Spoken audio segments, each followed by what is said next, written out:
मु कार्तिक मास आसी था दर्शन करने आमर दामोदर मास नियम सभा मास से आम नगर परिक्रमा करुले मुझे महाप्रभु कहली जे आमर नियम सभा मास बेले दर्शन कर आसवा हठात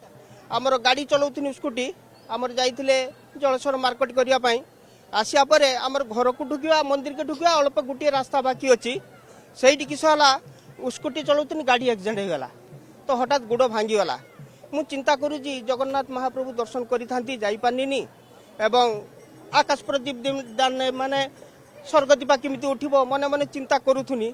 करते करते मुझे ना जिमी जगन्नाथ महाप्रभु मोर गोड़ भांगी जाए कौन से टेंशन ना एरकम जगन्नाथ महाप्रभु कृपा देखु मोर कौन मोर चिंता मु दर्शन करमी आज देखु से जगन्नाथ महाप्रभु